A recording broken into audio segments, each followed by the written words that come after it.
El título de esta charla, que aspiro a que se convierta en un diálogo, es La Divina Comedia hoy,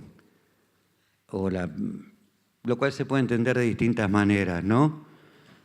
La actualidad de la Divina Comedia, o bien, ¿por qué leer a la Divina Comedia hoy? O bien, ¿cuál es la situación de la Divina Comedia como obra literaria hoy? Creo que todas las preguntas están relacionadas y un poco se pueden contestar a partir de cierta consideración por los prejuicios que hay. Yo ya los llamo prejuicios, porque la cultura ha creado en torno a la Divina Comedia una especie de blindaje a partir de lecturas que son digamos, acumulativas, que se han acumulado a lo largo de los siglos y que han terminado en convertir a la Divina Comedia en una obra sagrada, fetiche, o como ustedes prefieran, aburrida. Sí, ese es uno de los prejuicios. ¿Esto por qué ocurre?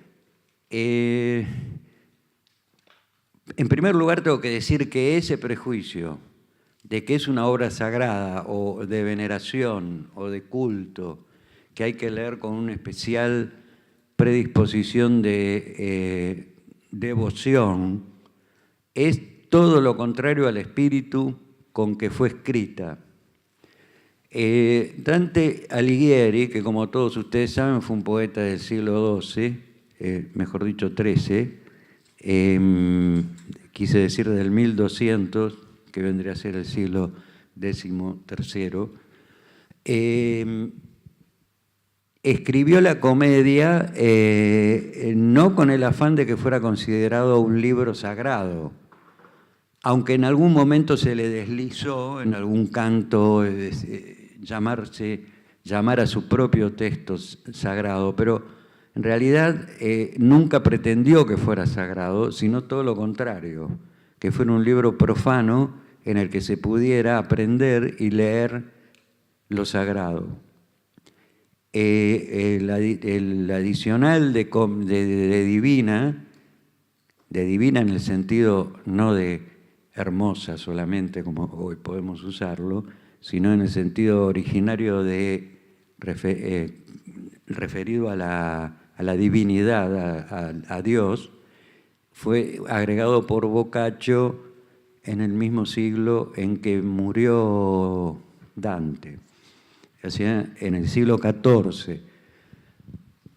Giovanni Boccaccio fue un gran lector de la comedia, creo que fue el primer difusor de la comedia, y en el manuscrito que él hizo de su propia mano, ustedes saben que él imagino que, bueno, la mayor cantidad de ustedes, esto es una nota al margen, no tiene familiaridad con el libro ni con la época. Por eso doy tantas explicaciones que pueden sonar un poco didácticas o didactistas. Ustedes saben, digo, que los textos literarios circulaban a través de manuscritos, ¿no? No se había inventado la imprenta. El manuscrito original, hecho de puño y letra por Dante, no existe, o si existe, está en algún lugar recóndito que ninguno de nosotros conoce y tampoco los muchísimos eruditos que lo buscaron a lo largo de los siglos. Es decir, uno de las primeras copias que se dan por válida es justamente la que hizo Boccaccio, porque su amor por Dante y por la Divina Comedia lleva a pensar que fue muy fiel y muy escrupuloso en la copia que él hizo a su vez de otra copia, mejorándola, debemos suponer, en algunos aspectos formales o técnicos, digamos, alguna palabra mal escrita o mal interpretada. Entonces, cuando cuando Dante la escribe, no tiene el propósito de que el libro sea sagrado, y Boccaccio le agrega el calificativo de divina, porque supone que es un libro sagrado, que es un libro, no un libro devocional, no un libro canónico, un libro religioso, no una Biblia, sino un libro que tiene el carácter de sagrado por el tema que trata.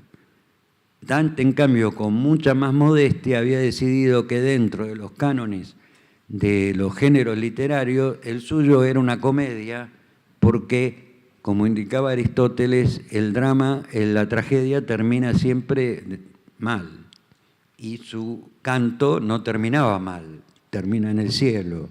Por lo tanto, no era tragedia, sino comedia. Esto fue todo. Y el manuscrito de Dante se supone que como título decía comedia, no la Divina Comedia. Muy bien. Dicho todo esto, volvamos a los prejuicios. Una es, ¿se puede leer o no la Divina Comedia encontrando resonancias de su argumento en nuestra época? Esa es una pregunta. La otra es, ¿se puede leer como un poema en nuestra época? Y la otra es, finalmente, la que el buen caballero aquí insinuó, ¿no es demasiado aburrida?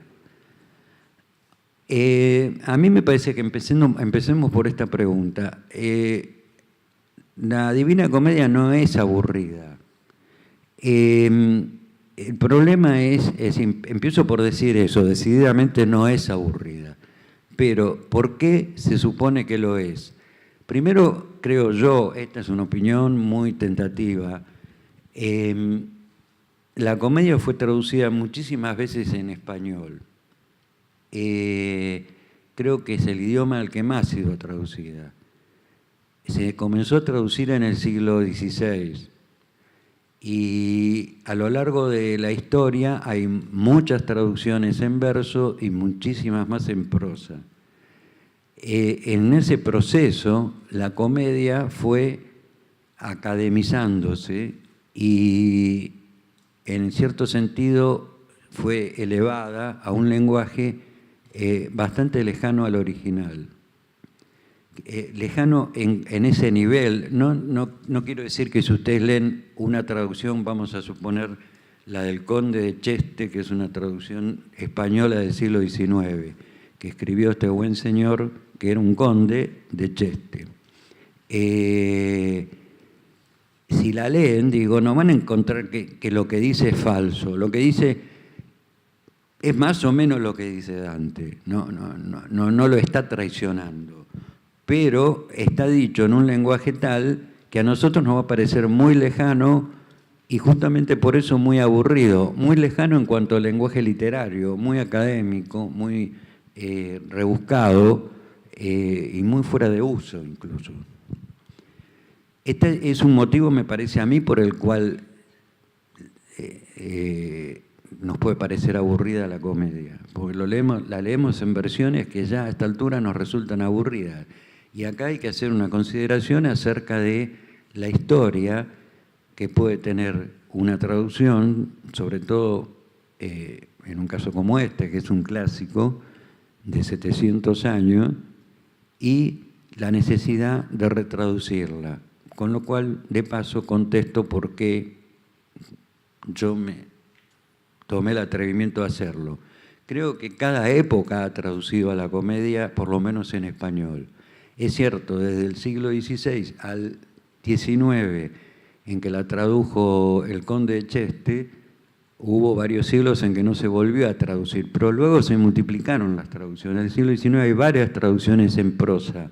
Luego está la de Juan de la Pezuela, este era el nombre del Conde de Cheste, y luego en la Argentina está la de Bartolomé Mitre, que fue a fines del siglo XIX uno de los primeros presidentes constitucionales argentinos, político, liberal y aficionado a la literatura, que se dice que tradujo la comedia mientras participaba de la guerra de Paraguay, o sea, de la Triple Alianza, y que la traducía en las tiendas de campaña, cosa que a mí me parece un poco difícil, pero...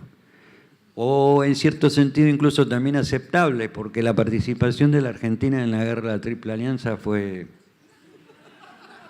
Es decir, después de que tomaron Curupaití, yo creo que ahí se sentó en una silla Mitre y pudo haber, a partir de ahí fue la guerra de Brasil contra Paraguay.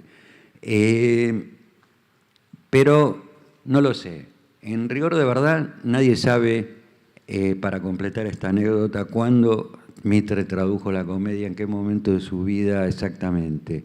No fue, obviamente, cuando era joven, pero... no sabemos si fue durante la guerra o después, o cuando ya era presidente. Hay una anécdota graciosa. Vamos a tratar de que esto sea un poco más divertido. Había en la Argentina un político y escritor, uno de los mejores escritores de prosa ocasional, llamémoslo así, de artículos, muy irónico y muy... entretenido para leer, que se llamaba Lucio B. Mansilla. Mansilla era coronel y realizó una de las expediciones a los indios del sur, no con propósitos militares, sino justamente lo contrario. Esto fue anterior a la llamada Guerra del Desierto. Cuando volvió de esa campaña, en la que no obtuvo muy buenos resultados, se tenía que entrevistar con el presidente, que era Mitre. Y Mitre lo hizo esperar mucho tiempo en la antesala, por lo cual Mansilla estaba un poco irritado cuando entró. Y Mitre le dijo, discúlpeme, pero resulta que estoy traduciendo la Divina Comedia de Dante Alighieri. Y Lucio B. Mansilla le dijo, hace bien, mi general, hay que darle duro a esos gringos. Bueno, ahí tenemos otro caso. El caso de Mitre es el de una comedia traducida en un lenguaje literario elevado de fines del siglo XIX. Yo creo que Mitre confiesa incluso este propósito de transformar la comedia de reescribir la comedia en un lenguaje más culto y más elevado en el prólogo de su propia traducción. Él en algún momento en ese prólogo dice, la Divina Comedia es una obra escrita en un lenguaje rústico que ha llegado el momento de reivindicar en toda su grandeza, algo así por el... Con lo cual uno puede leer, fue escrita en un lenguaje rústico y yo la voy a escribir como corresponde, más o menos, ¿no? Ahora, lo cierto es que nadie está en condiciones de medir cuánto más alto o más bajo era el lenguaje de la comedia respecto de por ejemplo, la traducción de Mitre o cualquier otra. ¿Por qué no estamos en condiciones de medirlo? Porque el lenguaje que usó Dante era el proto-italiano, o sea, el idioma de la Toscana, que todavía no era italiano, sino que era justamente el idioma de la Toscana, en un momento muy particular en que Florencia, que era la ciudad más importante de la Toscana, había decidido constituir una república en la cual el poder se ejercía mediante el voto de los artesanos, es decir, de los gremios. Y en 1291 se prohibió expresamente a los nobles ocupar cargos públicos, lo cual nos habla de una sociedad muy particular que había en Florencia a fines de ese siglo, donde Dante participa políticamente y de manera muy activa. Por otro lado, en ese mismo momento, y desde algunas décadas antes, existía un movimiento literario que era el del Dolce Stil Nuovo, poetas que escribían generalmente sonetos en la lengua, llamémosle romance, o sea, derivada del latín, en el toscano. todo lo demás en Florencia, como todo el resto de la cristiandad, se escribe, no solo de Italia, sino de todo el orbe cristiano, se escribía en latín. Entonces, tenemos primero que si una obra se escribió y se decidió escribir en ese idioma, es obvio que el autor tuvo alguna intención, ¿no? No la escribió en latín. La escribió en el idioma que se hablaba extraoficialmente y que por lo tanto debemos suponer que era un lenguaje familiar, era lo que se hablaba en la casa o en la calle, eventualmente en alguna situación social, y es muy probable que en esas situaciones sociales hubiera un cierto nivel de lenguaje dentro del toscano que fuese un poco más elevado, más fino, más cortesano, pero en general era un lenguaje vulgar. Esto lo podemos sospechar, pero además lo podemos confirmar porque Dante escribió la Divina Elocuencia en latín, es decir, el tratado lo escribió en latín, pero defendiendo el lenguaje vulgar. Y en el momento, ¿cómo dije? De la elocuencia es la vulgar elocuencia. No, creí que le había dicho mal. Y en algún momento de la vulgar elocuencia él dice, debe escribirse en el lenguaje en que las comadres hablan en la feria. Es decir, acá hay un propósito, primero de hablar en una lengua común y corriente, segundo, ese propósito parece encubrir otro, que es, yo pretendo que esta obra se lea más allá de los círculos, digamos, cultos de la sociedad, porque si no la escribiría en latín. Y si quiero que se lea más allá de los círculos cultos, debe tener alguna finalidad doctrinaria e incluso didáctica. Todo esto es una inferencia que uno puede ir haciendo de esta decisión que él toma. Pero esta decisión que él toma nos lleva a otra cuestión mucho más importante y técnica para nosotros, que es en qué castellano la traducimos.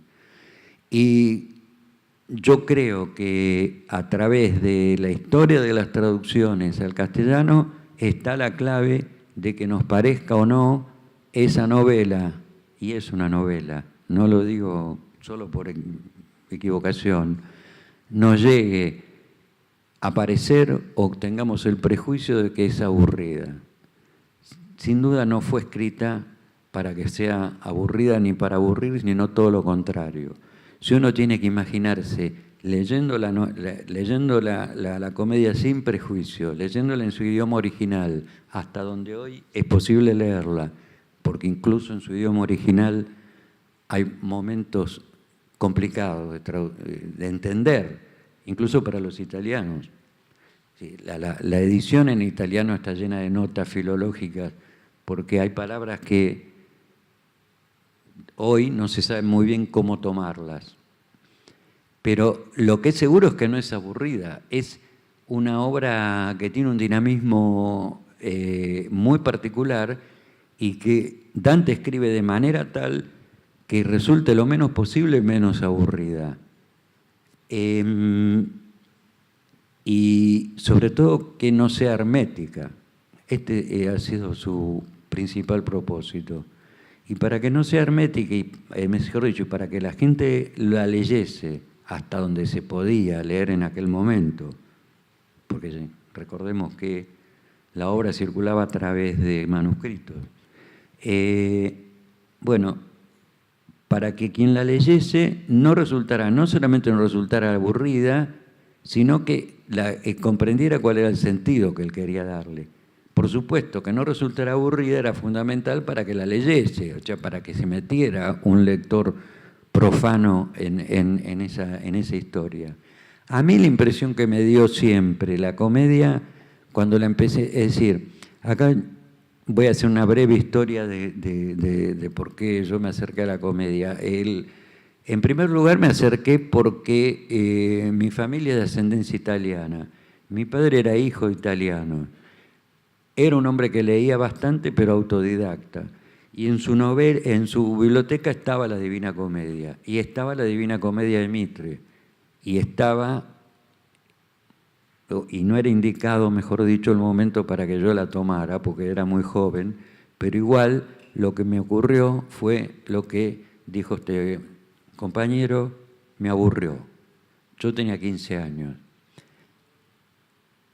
Cuando empecé a ver que una gran cantidad de autores que a mí me interesaban mucho, contemporáneos, leían la comedia y la citaban, empezando por Borges, que se dice que la leyó ya cuando era un hombre maduro, y luego por poetas mucho más vanguardistas, que ustedes seguramente no conocerán, pero no importa, a mí como poeta me interesaban mucho, como Leónidas Lamborghini, que fue un poeta de la década del 60 en la Argentina, tenía una fijación con la comedia, o cuando veía que clásicos del siglo XIX como Eliot o R. Pound citaban o aludían a la comedia, bueno, yo dije acá, este libro que me pareció aburrido debía tener algún significado. Ahí ya era grande, empecé a leerla en el idioma original, traduje algunos cantos como para mí, y un día, bueno, decidí traducir primero El Infierno y después seguí.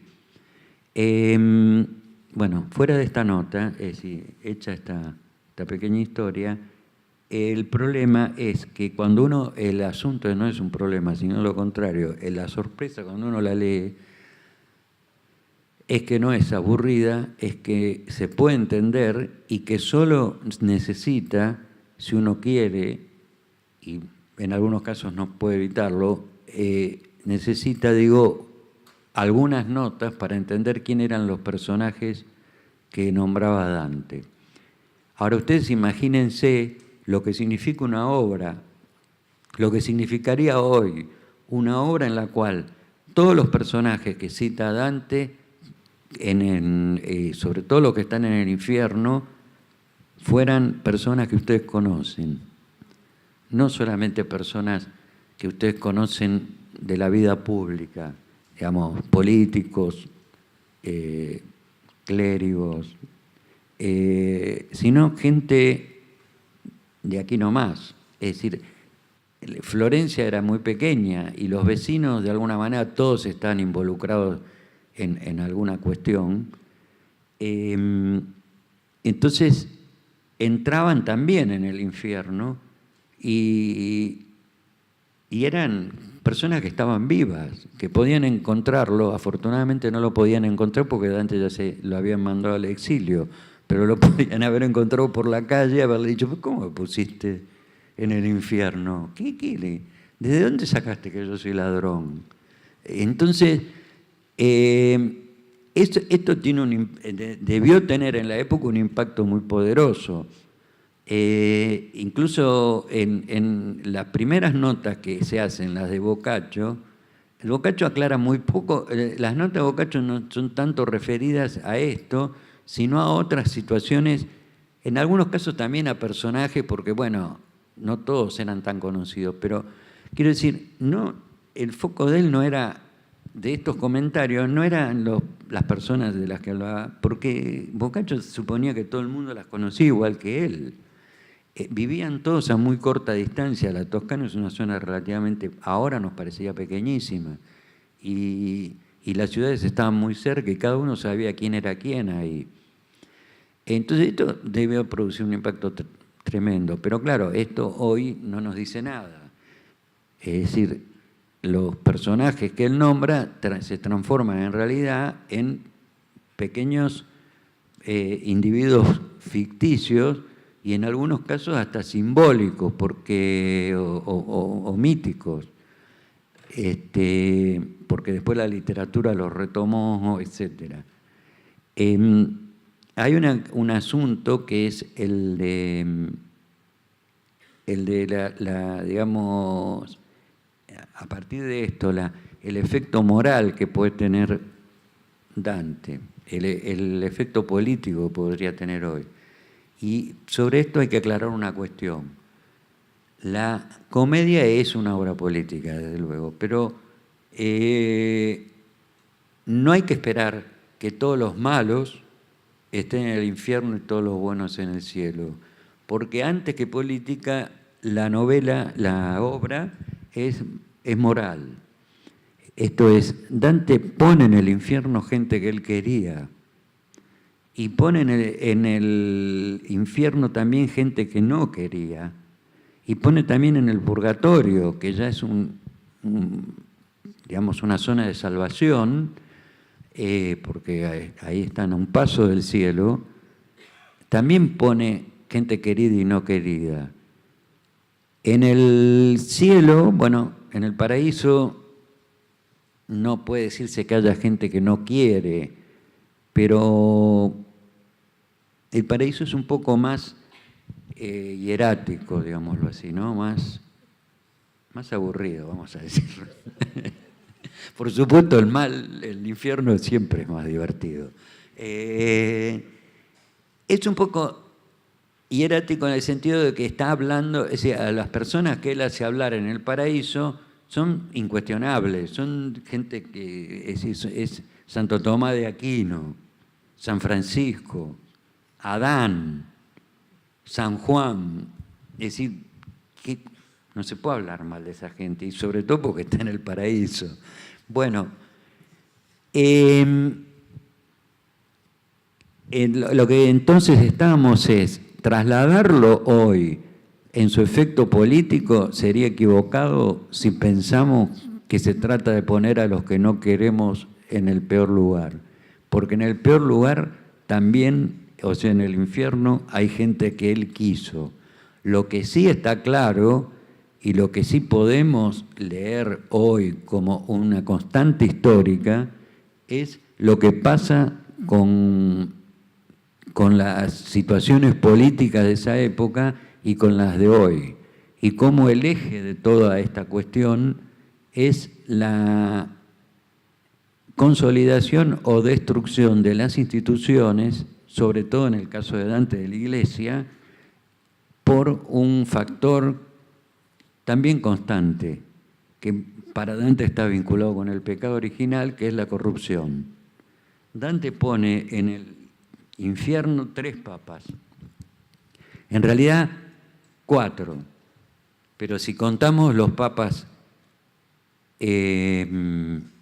físicos que él pone, en realidad es 1. Lo que pasa es que a otro lo alude porque lee una lápida donde dice, aquí yace fulano papa, y el otro es el que nombra a los 2 siguientes. O sea, de hecho van a estar en el infierno, porque el que ya está dice, los que vienen después de mí son fulano y sutano.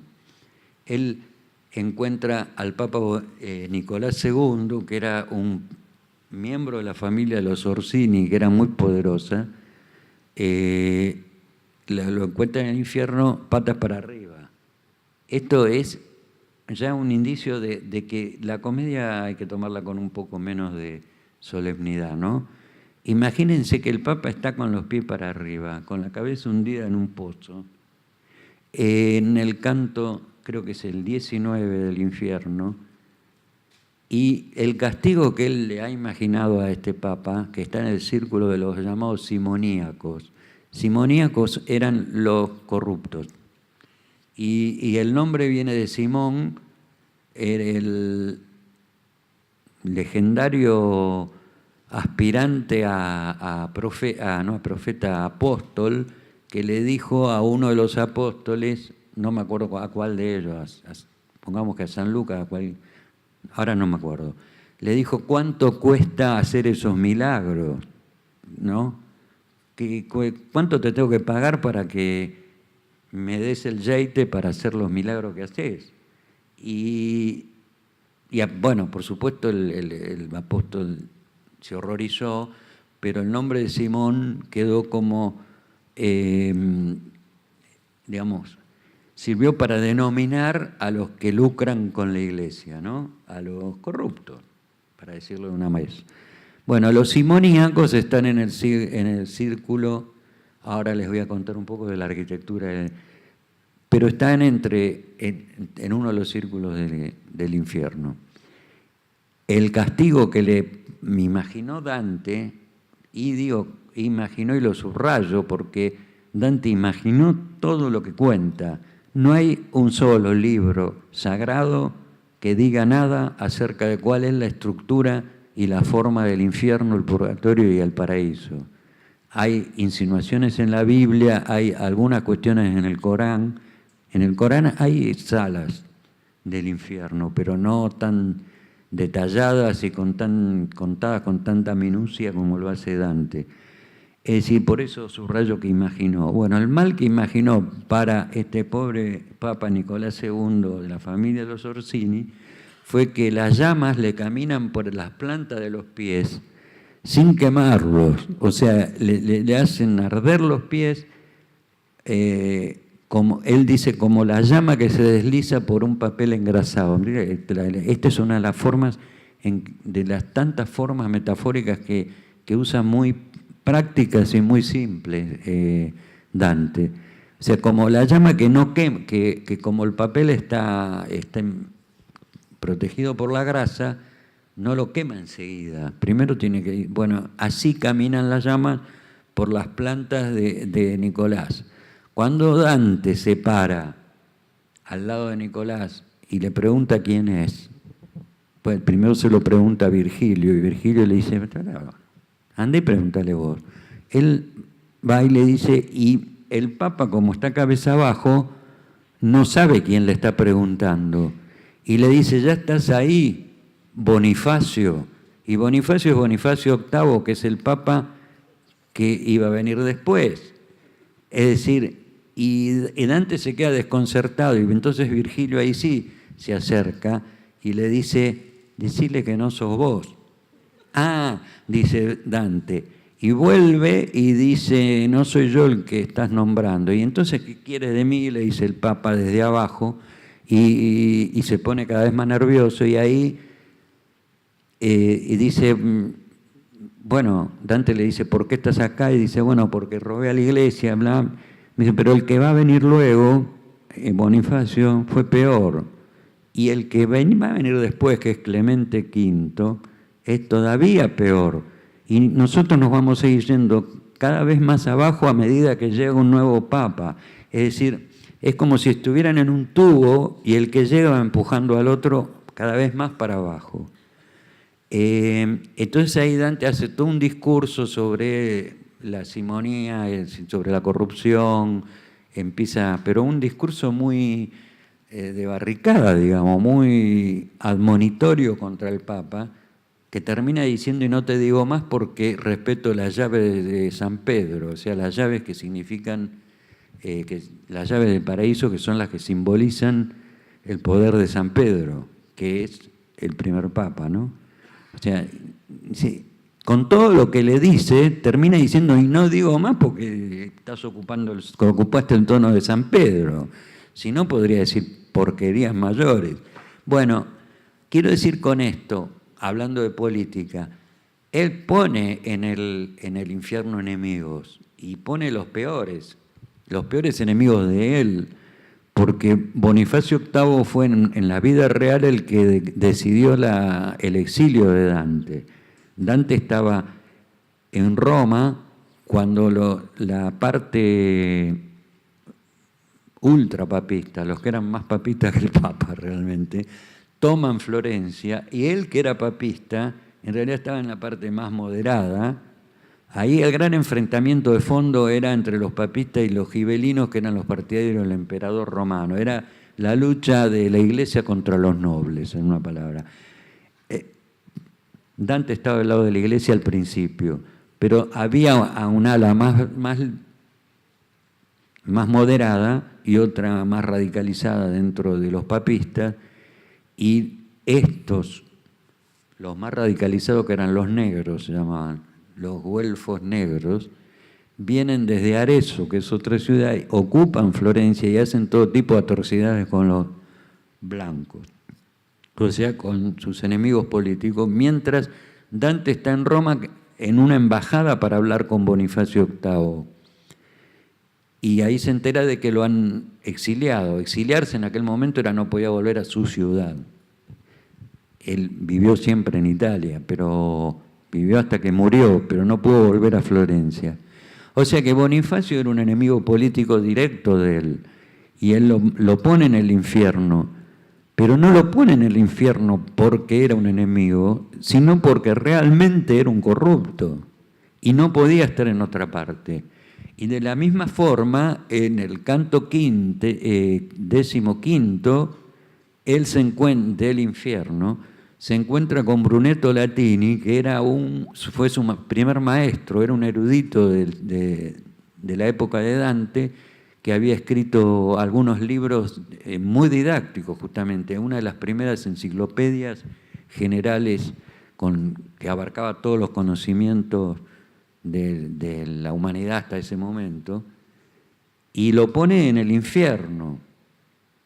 Y era un hombre por el que él sentía veneración, es más, le demuestra veneración en el infierno, aun cuando lo ve, en este caso está bajo una lluvia de fuego y cubierto de llagas.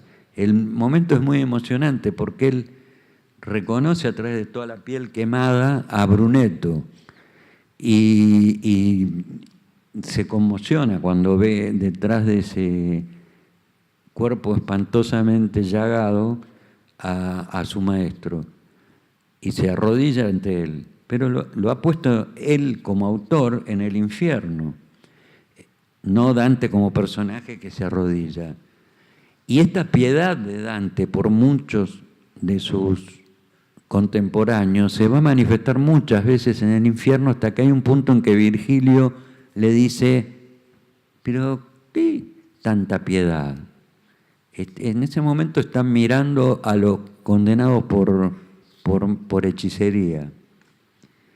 Y Dante se conmueve y medio se desmaya, porque a cada rato se desmaya Dante. Es muy teatral la comedia. Dante se agarra una piedra y está por caer, y tú dices: ¿por qué te conmueves tanto?, le dice Virgilio. Estos tipos no tuvieron piedad. Entonces, ¿por qué hay que tener piedad? No fueron píos, le dicen. Que dicen, bueno, no tuvieron piedad. Y cuando él ve que el maestro no ve muy bien que se ponga tan sentimental, él deja de mostrarse piadoso, pero aún así, varios cantos después vuelve a sentir piedad, no me acuerdo por cuál otro condenado. Quiero decir, a cada rato él manifiesta piedad por personas que en realidad están en el infierno porque fueron pecadores y no se arrepintieron, y él sigue el canon en el sentido de que el pecador que no se arrepiente, aunque sea último momento, en el momento de la extrema unción, no tiene salvación, tiene que ir al infierno. Y este fue el caso de Brunetto Latini, que por lo demás creo yo que para la época Brunetto era un tipo que no era demasiado católico. Él si no era demasiado religioso, era un prehumanista, digamos. Y Dante lo pone en el círculo de los que cometen violencia contra Dios, que todos los intérpretes a lo largo de la historia han llamado el círculo de los pederastas. Es decir, el que cometen violencia contra la naturaleza. La violencia contra la naturaleza se entendía como eso, pederastía, es decir, ¿cómo le llamamos ahora los? Pedofilia. Y parece que Brunetto había tenido esa debilidad. Bueno, esto, no sé, creo que no vale la pena argumentarlo más, esto de que no es aburrida, que es accesible y que se puede leer hoy siempre que uno encuentre, bueno, una traducción acorde con nuestro lenguaje. Y aquí viene otra aclaración sobre la traducción. Yo creo que hay buenas traducciones, no voy a decir que la mía es excelsa. Hay traducciones muy buenas hechas en España. La traducción de Martínez de Merlo, una de las últimas, que es de la editorial Cátedra, es para mí una muy buena traducción. Nuestra traducción argentina, la de Batisteza, que es de la década del 60, Ángel Batisteza, no es mala. A mí me parece que todavía mantiene lenguaje demasiado académico, pero no es para nada mala. Entonces, si uno encuentra una buena traducción y se mete en la comedia no es ni aburrida ni inaccesible y tiene muchísimos ecos en nuestra época, morales, políticos, sociales. Por supuesto, conocer la historia que rodea el nacimiento de una obra como la comedia, yo creo que es importante. A mí me parece no siempre se cumple aquella cuestión romántica de que, bueno, no, si hay que leer tantas aclaraciones y tantas notas, la obra pierde emoción. Yo no lo creo. No lo creo en general, pero en particular creo que hay obras como la comedia que se enriquecen mucho en la medida en que uno se entera previamente cuál era. Yo no digo que haya que estudiar el mundo medieval de Italia en profundidad, pero si uno conoce cómo se movían las cosas en esa época y qué era aquello, qué era aquel mundo social y políticamente, me parece que se enriquece la lectura de la comedia y que incluso podemos sentir aún más la presencia de la comedia en lo contemporáneo. Por otro lado, está bueno, no voy a profundizar mucho en este otro aspecto, la cuestión mitológica, que es que la comedia instaura, consagra un mito que es el del descenso al infierno, que recorre toda la literatura occidental, hasta en los poemas y las obras literarias más insospechadas, ¿no? Empezando por la de Arthur Rimbaud, cuando una temporada en el infierno. Es decir, el vivir el propio infierno es algo que se convirtió en un mitologema, ¿no? En la repetición de un mito. Cada uno alguna vez desciende al infierno. Y las obras literarias que reflejan estos descensos al infierno son innumerables, incluso las que lo reflejan de manera encubierta.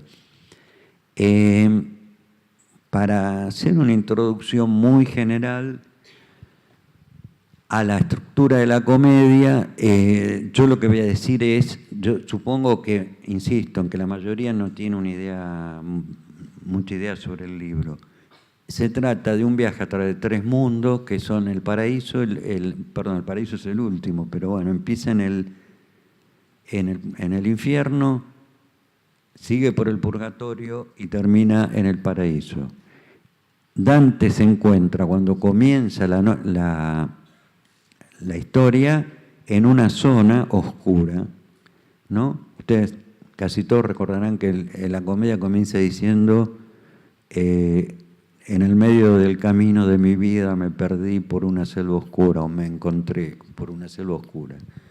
Esa selva oscura nadie ha determinado muy bien qué es, y ahí empieza a haber toda una cuestión de interpretación alegórica, si es la vida de Dante, si Dante estaba en una selva oscura porque se sentía moralmente humillado, porque había caído en el pecado. Él estaba en una selva oscura. Lo que es interesante ver es que a partir de esa mención de la selva oscura, todo esto que puede parecer un símbolo, una alegoría, esa selva puede representar infinidad de cosas, se hace cada vez más concreto. Él dice: me perdí en una selva oscura, y en el terceto siguiente dice: decir cómo era esa selva es duro. Bueno, yo ahora estoy citando de memoria, ¿no? Incluso la traducción. Decir es duro decir cómo era esa selva salvaje, áspera y fuerte, que en el corazón renueva la pavura. Esto es, ya cada vez más la selva va tomando cuerpo, ya no es una selva abstracta que representa algo, es una selva que además es salvaje, es áspera, es fuerte. Y él dice, a partir de ahí vi un monte iluminado por la estrella que guía a cada uno de nosotros por su senda. Es decir, la estrella es la estrella que suponemos cada uno tiene, o sea, es la estrella que lo guía, Y ese monte también se va convirtiendo, que puede ser alegórico, puede ser el monte de la vida, el camino de la vida, por el que él puede regresar, también se va haciendo cada vez más concreto, porque le cuesta mucho subirlo, lo describe en su aspereza, y además comienzan a aparecérsele animales que le impiden el paso, una loba, un león y una pantera. Bueno, este es el portal de la comedia, ahí es donde se encuentra con Virgilio, que fue su maestro, el autor de la Eneida, al que él reconoce como su maestro. Y acá empieza la imitación de Virgilio en el sentido literario, es decir, él va a contar una epopeya como la que contó Virgilio en la Eneida, pero una epopeya religiosa, es decir, una aventura religiosa, en un lenguaje totalmente distinto, no en el latín, mucho menos en el latín imperial que hablaba, con el que escribió Virgilio, sino en el toscano. Entran en el... Virgilio le dice que por ese camino nunca va a llegar, o sea que nunca va a poder subir la cuesta esta de la vida, porque esa pantera y ese león y esa loba se lo van a impedir. Todos dicen que la loba es la iglesia, representa a la iglesia, porque es una loba famélica que, como dice Dante, cuanto más come tiene más hambre. Y luego está el león, que se supone que es Francia, que estaba en ese momento aliado con los Carlos de Valois, estaba aliado con el Papa. Y el que me falta, la pantera es la ciudad, Florencia, es decir, la pantera lujuriosa, dice él. Bueno, como sea, lo que sea que representen estos bichos, él no puede ir por ahí. Le dice Virgilio, para llegar tenés que recorrer todo el camino. O sea, para alcanzar, en una palabra, si uno quiere sacar una enseñanza de esto, como se supone que siempre hay que sacarla, lo que le está diciendo Virgilio es: para hacer el camino de la vida tenés que pasar los 3 estados. Tenés que meterte en el infierno hasta el final y después purgar tu pecado, pasar por el purgatorio, purgándote, y que recién ahí podrás conocer lo que es el paraíso, que en realidad es una idea más que un lugar. Y es el viaje que él inicia. El infierno está dividido en 9 círculos. Es como un embudo, como una espiral que baja, y en el centro está Lucifer. Lucifer es un gigante y está en la parte que paradójicamente está helada del infierno, es decir, donde no hay fuego sino hielo. Y Dante baja a través de esos 9 círculos hasta llegar a este último. Cada uno de los círculos tiene distintos tipos de pecadores. Los primeros pecadores con los que se encuentra cuando cruza el Aqueronte, que es el famoso río que separa la vida de la muerte, son pecadores de los que luego le va a explicar Virgilio, son llamados veniales, ¿no? O sea, los que cometieron pecados, los 7 pecados capitales, la cólera, la lujuria, la avaricia, etcétera, etcétera. Todos estos están fuera de una ciudad que él llama la ciudad de Dite. Dite es Lucifer, que efectivamente describe como una ciudad amurallada. Estos otros pecadores, que son los que cometieron los pecados veniales, digamos, que él llama pecados de incontinencia, y que si uno lo piensa es cierto, en general son pecados por exceso, ¿no? La avaricia, la gula, etc. Todo esto está afuera de la ciudad y están flotando en una especie de laguna pantanosa que él llama la Estigia, porque va tomando los nombres del antiguo infierno griego, ¿no? El Hades tenía el Aqueronte, luego tenía la laguna Estigia, y luego hay otro río más que no viene al caso nombrar. Bueno, cuando entra realmente a la ciudad de Dite, ahí están los 7 círculos, los 9 círculos, porque ahí están los grandes pecadores, los pecadores mortales. La primera, el primer círculo es mejor dicho, el primer pecado que está dividido en 3 círculos es la violencia. Y por violencia él entiende 3 formas de violencia y por eso ocupan 3 círculos distintos, que es violencia contra la naturaleza, contra el hombre y contra Dios. Después va a encontrar la parte más, bueno, después del... Perdón, ahí ya estamos, no, me equivoqué en una cuestión. Este verdadero infierno, que es el de los grandes pecados, en realidad empieza en el 7º círculo. Es el 7º círculo que está dividido en 3 dentro de la ciudad. Es el famoso 7º círculo con el cual Borges hizo una colección de libros policiales que se llamaba el 7º círculo, porque es el círculo de los violentos. Antes de eso él ha visto otros círculos, pero todos fuera de la ciudad. Uno de esos círculos, el segundo precisamente, que es uno de los más famosos, es el de los lujuriosos, donde están Francesco y Paola, que fueron los personajes más populares de la comedia.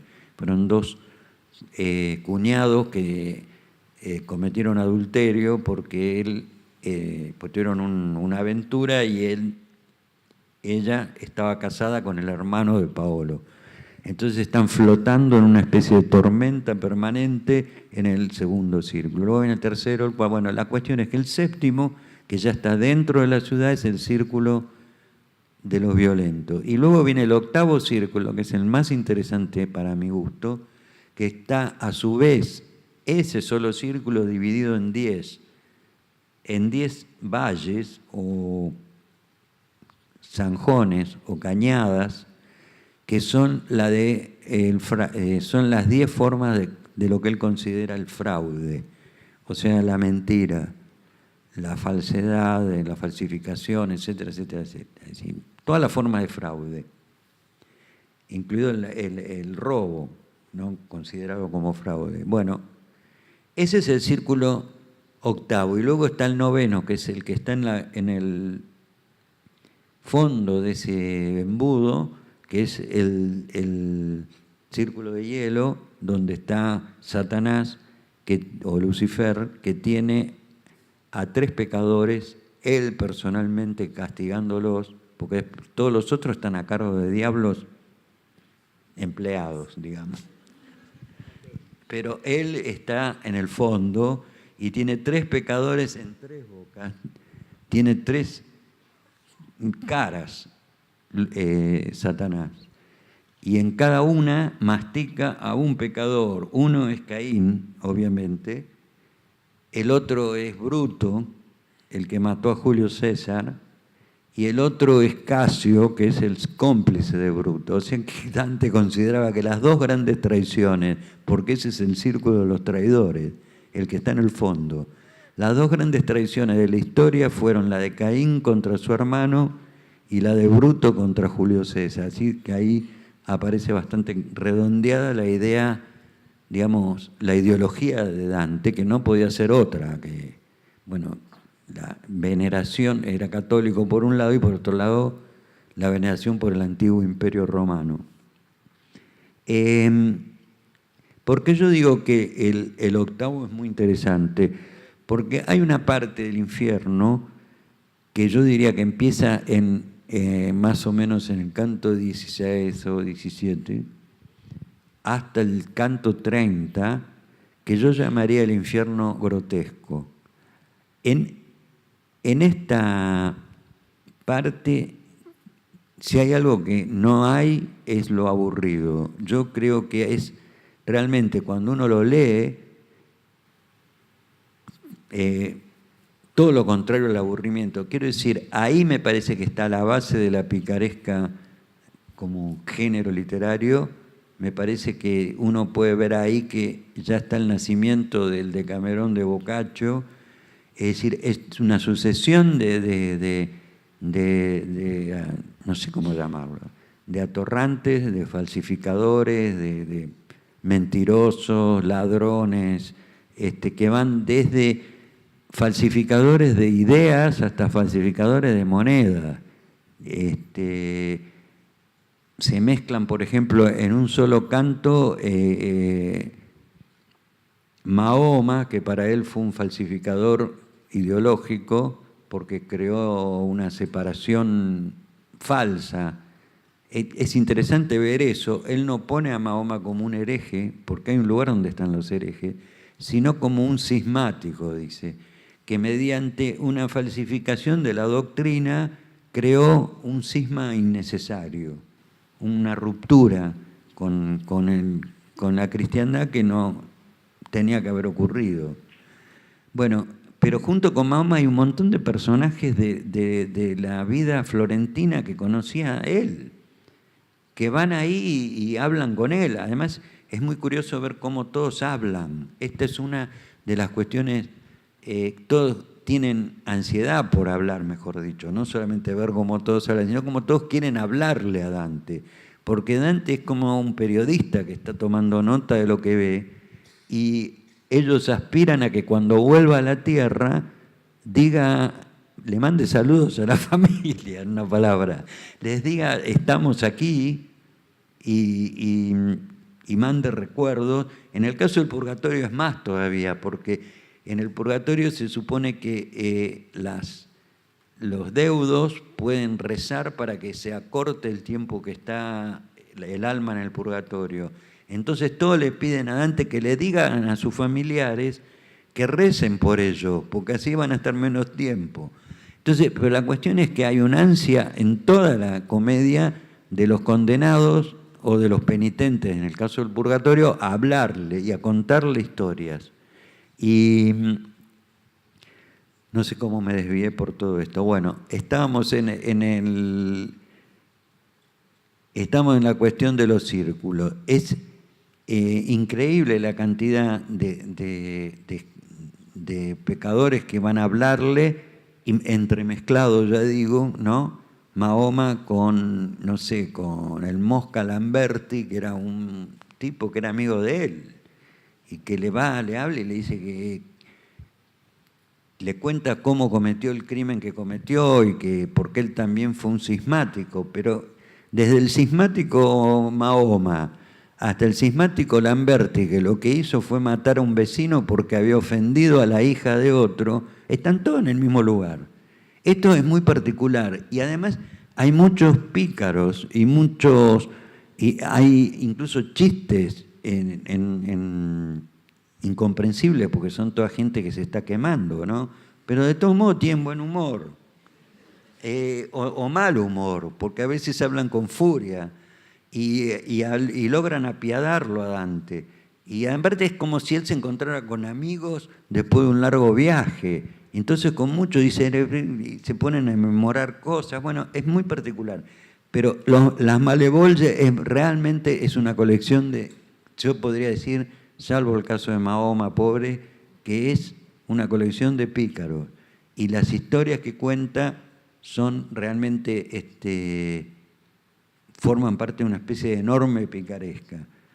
Pero son todos pecadores terribles y están ahí todos en unas ollas de aceite, otros por eso están separados en distintos estamentos, ¿no? Unos están en el aceite, otros están sumergidos en excremento humano. O sea, todo eso parece una cloaca en realidad.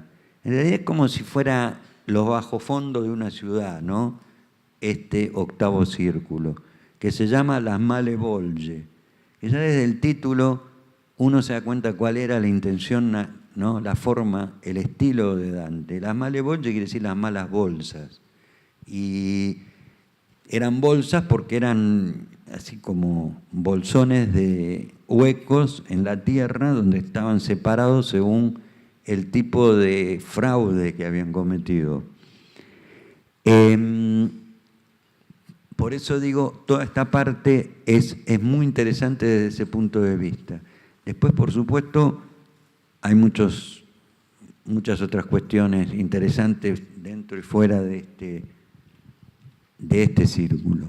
Y luego está el purgatorio, que es la inversa del infierno, es una colina que también sube en espiral y en cada cornisa hay un tipo de pecador, pero ya en este caso no castigado eternamente, sino purgando, mediante un castigo también, y a veces castigos muy feos, pero limitados.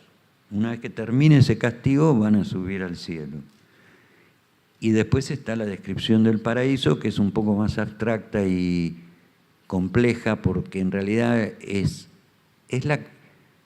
un poco la que más nos cuesta ver, aceptar, porque si uno tiene una idea del paraíso es la de la libertad, ¿no? Si uno piensa en un paraíso, piensa en un lugar donde uno puede ser feliz, libre, no sé, correr entre flores. Bueno, no. El paraíso de Dante tiene una estructura muy complicada, muy aristotélica, y que tiene que ver con méritos y virtudes. Aunque no hay nadie que sea inferior realmente en el paraíso, hay distintos lugares en el paraíso. Hay lo que se podría llamar una estructura jerárquica. Pero nadie se siente infeliz de no estar más arriba o más cerca de Dios.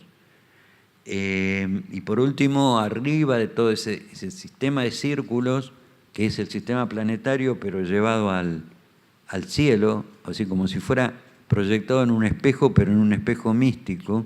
Quiero decir, el círculo de Mercurio, el círculo de Marte, el círculo de Venus, todo esto son círculos como los que tiene el infierno, pero en el paraíso.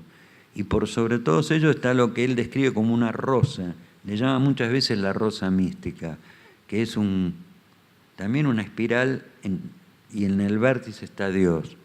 Esta rosa mística está ocupada por los grandes, por San Pedro, Adán, San Bernardo, en fin, San Francisco.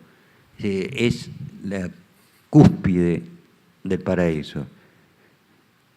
Con esto digo, tenemos una estructura de lo que es más o menos la geografía de la comedia. Se hace un poco más difícil leer El Paraíso, eso es verdad. Se hace un poco más difícil porque hay muchas cuestiones donde los personajes que hablan, que son estos grandes santos, hablan de cuestiones teológicas que para nosotros son un poco arduas o casi bizantinas, ¿no? Es decir, bueno, algo así como si los ángeles tienen espalda, debaten ese tipo de cosas.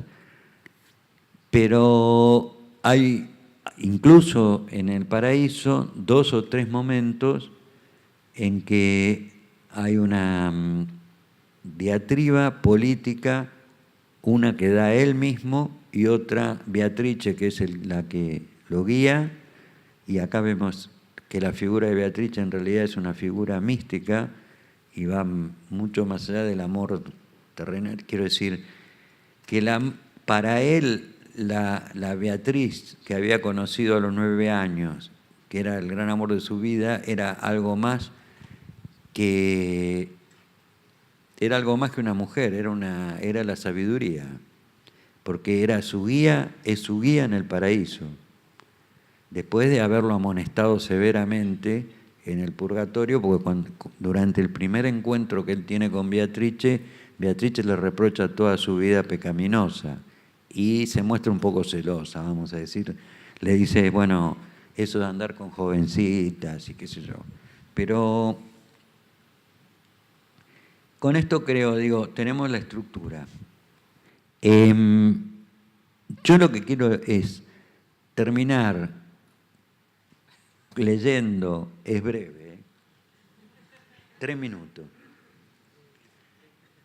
leyéndole uno de los cantos, sí. Perdón, me interesaría saber sobre el limbo. ¿Qué cosa? El limbo, bueno, desde el punto de vista religioso, el limbo casi se puede decir que lo crea Dante. La idea canónica de la Iglesia es que las personas que no habían recibido el bautismo, o sea, que no habían sido lavadas del pecado capital, lo iban a seguir teniendo en el momento del juicio final y entonces ahí se decidiría si iban para un lado o para el otro. Y justamente como están en una zona en que todavía no están, es decir, hay una instancia en que las almas ya fueron juzgadas y están en el infierno, el paraíso y en el purgatorio, pero todavía falta el juicio final que confirme eso. En algún lugar tenían que estar estas almas que no fueron bautizadas, y él les inventa el limbo. El limbo es un círculo del infierno, esto aclarémoslo. No está fuera de todo este sistema, está dentro del sistema. Es el tercer círculo. Y no hay un castigo, él lo dice claramente, no hay un castigo físico. El único castigo que tienen esas almas es que nunca van a llegar a Dios. Por ahora, no como las otras que pueden subir por el purgatorio y tampoco van al infierno, porque en realidad no cometieron pecado. El pecado es el único fallo que tienen es que no recibieron el bautismo, pero eso no fue culpa de ellos. Eso es el limbo. Y él ahí pone toda la gente que él admiró de la antigüedad. O sea que es un lugar casi feliz, se puede decir. En realidad la pone medio apartada dentro del limbo, porque está toda la gente conocida y no conocida. Pero a los grandes de la antigüedad los pone a todos juntos. A Aristóteles, a todos los sabios de la antigüedad, desde Aristóteles y Platón hasta, bueno, una enorme sucesión más. Y lo que inventa también, esto es una cosa interesante desde el punto de vista del canon, es que Cristo se llevó almas del limbo, porque si no, no se explicaba cómo Adán, por ejemplo, que no había recibido el bautismo, iba a estar en el infierno. Tenían que salvarlo de alguna manera, entonces se lo lleva. Y después a los grandes patriarcas de la religión judía, es decir, que era la misma que la cristiana, también se lo lleva Cristo. Cristo baja y se lleva a Moisés, a Abraham, a David. Todas esas almas están en el paraíso, o sea, son excepciones.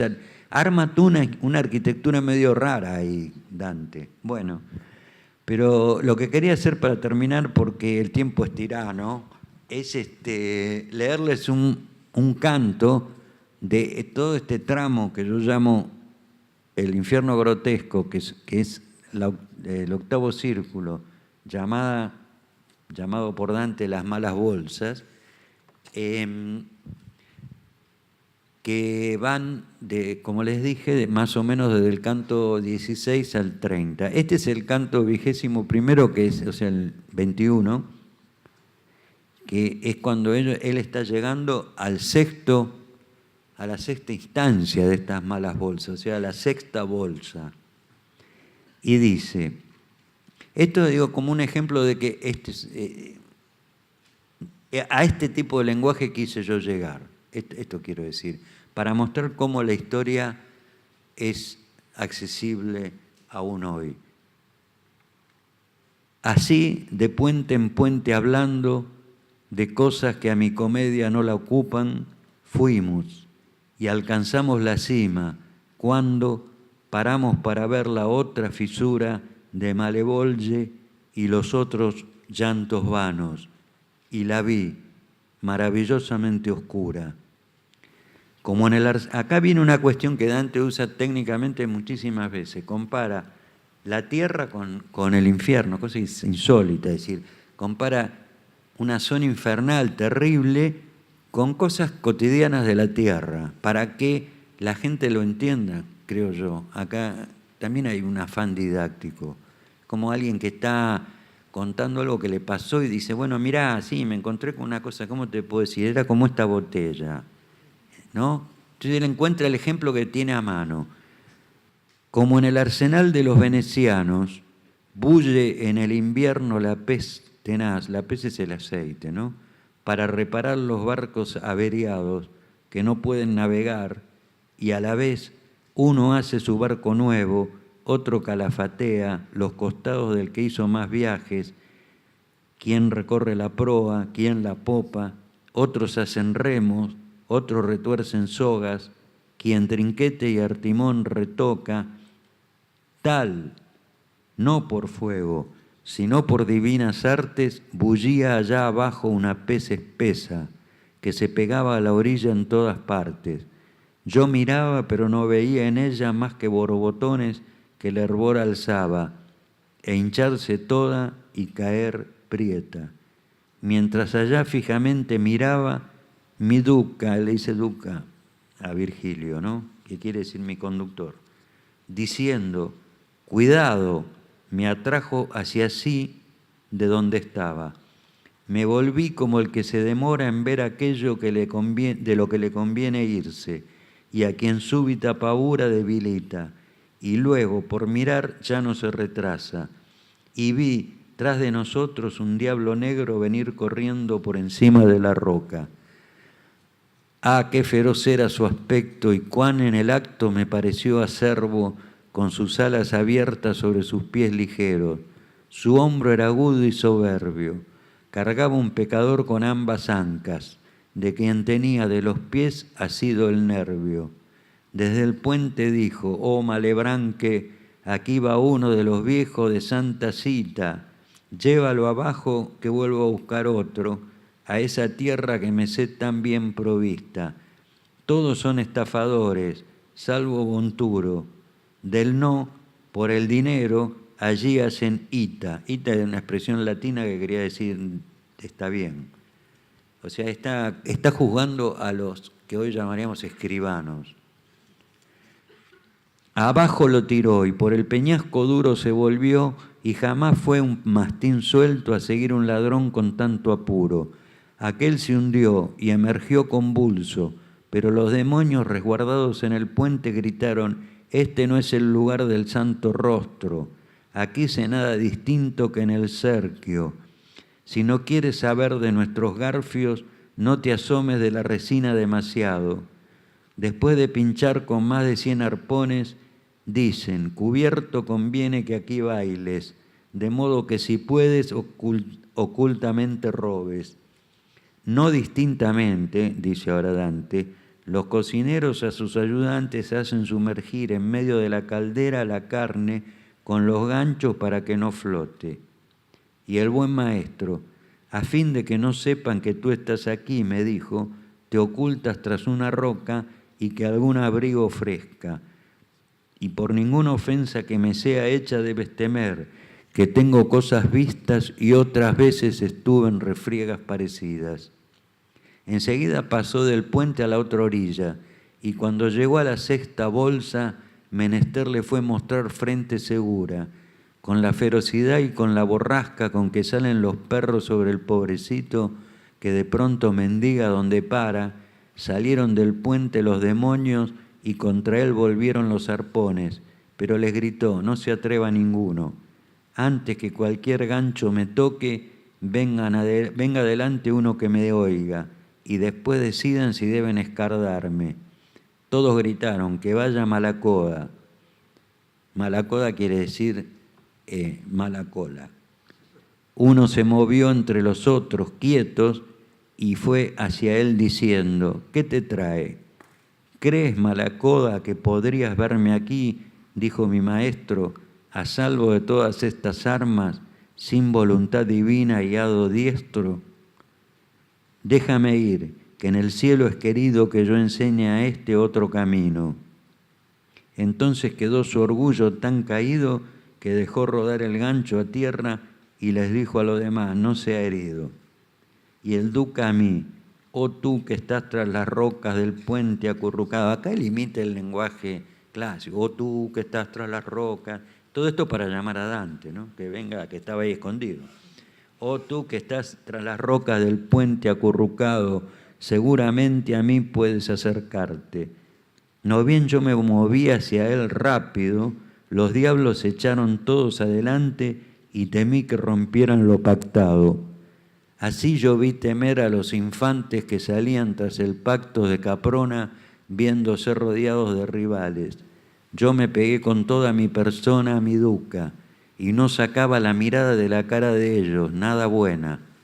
Movían los ganchos y ¿quieres que lo pinchen las ancas?, se decían el uno al otro, y respondían, sí, que se le frunza. Pero el demonio que parlamentaba con mi duca se volvió súbitamente y dijo, quieto, quieto, Scarmiglione. Luego nos dijo, ir muy lejos por aquí no se puede, porque yace todo roto en el fondo el arco sexto, y si seguir adelante aún les place, más bien vayan por aquí, por esta gruta, cerca hay otro escollo que consiente. Ayer, 5 horas pasadas esta hora, 1266 años se cumplieron de que se hundió la vía. Acá todos dicen que Dante da un dato de cuándo es el momento en que está ocurriendo esto, porque 1266 años y 5 horas se cumplieron desde que se hundió esa parte del infierno. Entonces se interpreta que alude al momento en que, según la Biblia, hubo un terremoto en el momento en que murió Cristo. Con lo cual lo que quiere decir es que esto está ocurriendo en el año 1301, si ustedes hacen la cuenta. Yo mando allá a varios de los míos a vigilar si alguno no se airea. Vayan con ellos, no les harán nada, dice todo esto el diablo. Adelante, Aliquino y Calcabrina, comenzó a decir, estos son nombres de los diablos, y tú, Cagnazo, y Barbarrichia, que guíe la decena, Libicoco va también, y Draguiñazo, Chiriato el dientudo y Graficane, y Farfarello y Rubicante el loco. Vigilen en torno del hirviente pan, estos que lleguen a salvo al otro escollo, que va sobre las otras madrigueras. Ay, maestro, ¿qué estoy viendo?, dije yo. Sin escolta andemos solo, tú sabes ir, yo no la demando. Si eres tan prudente como sueles, ¿no ves que rechinan con los dientes y que el entrecejo amenaza males? Y él a mí, no quiero que te espantes, déjalo que rechinen cuanto quieran, lo hacen por los que están en el aceite. Por el lado izquierdo dieron vuelta, pero antes cada uno apretó la lengua con los dientes como señal hacia su duca, y éste hizo del culo una trompeta. Bueno, ya no hay mucho más tiempo, ¿no? Tengo que ir a la firma del libro. Pero no, yo había dicho que se podía hacer preguntas, pero en fin. Una pregunta. Allá hay una. A mí me ha llamado mucho la atención descubrir que para muchos comentaristas Virgilio era un autor gay. ¿Quién? Virgilio. Podía ser. Porque se refería a Alex, tenía ciertos poemas de amor por su esclavo. ¿Qué nueva visión nos puede dar de eso, leer la Divina Comedia, sabiendo que a Dante lo guía un maestro gay? Y lo segundo es que podemos entender por esta costumbre que tienen los personajes del infierno de hacer profecías de lo que va a ocurrir en 10, 20 años más, que es el tiempo durante el cual Dante está escribiendo La Comedia. Y lo tercero, la importancia del mundo musulmán, que era el centro del mundo en el año en especial. ¿Cómo? La tercera no escuché. La relevancia del mundo musulmán, que a mi entender era el centro del mundo en la época en que se escribió la Divina Comedia. Más o menos. La primera, entonces, si Virgilio era gay, hay una tendencia si lo miramos desde hoy, el cariño que se tienen Dante y Virgilio es muy estrecho.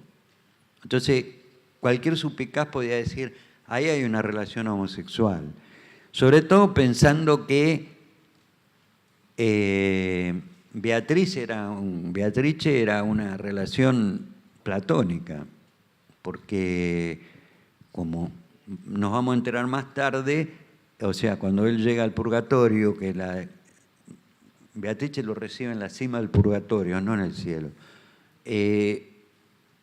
ella se transforma ahí en una guía sabia, pero él alaba cada rato la belleza de sus ojos porque es la luz, pero la belleza de los ojos de Beatrice parece ser la luz, o sea, un símbolo casi, es decir, la luz de la sabiduría divina. Ahora, yo no creo, él no dice en ningún momento que fuera gay, y no es por prejuicio, porque hay un capítulo, un canto, que es el último canto del Purgatorio, uno de los últimos cantos del Purgatorio, donde las almas en pena deben atravesar un fuego que no quema, o sea que los hace hervir, las hace arder, pero no los quema, no los calcina. Y esas almas son las almas de los homosexuales. Y él los divide en dos, los pasivos y los activos, por decirlo así. Y entre los homosexuales pone a gente muy querida. Pone a Guido Guinizelli, que era el maestro del Dolce Stil Nuovo, y pone a Arnaud Daniel, que fue uno de los grandes trovadores provenzales, al que lo hace hablar en provenzal. O sea que no creo que por prejuicio él no haya dicho que Virgilio era gay, pero no lo dice, no sé. Tienen una relación que para los hombres de hoy es demasiado cariñosa. Digamos, los hombres hoy son más en la manifestación física del amor, digamos, son más retraídos. Pero yo no podría decir nada sobre eso. Y la segunda es... La profecía, él inventa que las almas en el paraíso y en el cielo y en el purgatorio y en el infierno pueden ver el futuro. Esto no está escrito en ningún lado, no lo saca de ningún libro sagrado, sino de una necesidad, yo creo, práctica, técnica. Él sitúa la comedia en el año 1301. Que es el año en que a él lo expulsan de Florencia. Entonces, como ha situado la comedia en el 1301, para hablar de los hechos posteriores, necesita que alguien vea el futuro. Él no puede narrar lo que pasó, es decir, anticipar cuestiones que en ese momento él no sabía. Se supone que él, como Dante, en 1301, no sabía que lo iban a expulsar. Y no sabía que iba a venir un príncipe de Bruselas y que iba a tratar de vencer al Papa, un tipo al que él apoyó. Bueno, un montón de cosas que están anticipadas por las almas de los condenados. Yo creo que fue una necesidad técnica. Era una forma de narrar lo que él no podía narrar como protagonista. Lo que iba a ocurrir desde el 1301 en adelante. Y la otra era lo del mundo musulmán. Él lo aprecia mucho, el mundo musulmán, porque pone a Averroes en el limbo. Es decir, entre los grandes, entre Aristóteles y Platón, él pone a Averroes, que era el gran sabio aristotélico musulmán. Como dije recién, tampoco a Mahoma lo condena como hereje. Tiene cierto respeto por Mahoma. Es más, a Mahoma le hace proferir una advertencia, por lo cual hay ahí una implicancia un poco hasta herética. Mahoma le dice que le advierta a Dolcino, que realmente fue un hereje, fue uno de los padres, digamos, los que venían, los padres guerreros, pero que descendían de los franciscanos, que se rebeló y que lo quemaron en una hoguera. Y Mahoma le dice a Dante, decirle a Dolcino que se refugien bien en la altura de los Alpes, porque ahí no lo van a poder capturar, como efectivamente lo capturaron los nobles aliados a los obispos y lo quemaron en Novara. O sea, yo creo que tiene una actitud de respeto por la sabiduría musulmana, pero no, por ejemplo, no reivindica las cruzadas, en ningún momento habla de las cruzadas, salvo en un momento en que presenta un supuesto antepasado de él que había estado en las cruzadas. Es decir, el problema político de él era el problema interno de Italia, esto está clarísimo. Todo lo que refleja el infierno, sobre todo el infierno, es la lucha interna que había en Italia y cómo dentro de su ideología lo que se va perfilando es una lucha por la unidad de Italia que en ese momento era totalmente impensable, porque Italia era distintos reinos y principados. Y en la idea de Dante ya está una Italia unificada. Y la otra idea es la separación definitiva del clero y del poder terrenal. Él eso lo dice con todas las letras a lo largo de todo el libro. Esta era su lucha central. Ahora, creo que con la cuestión musulmana no se mete demasiado. Este es lo que yo veo. ¿Está listo?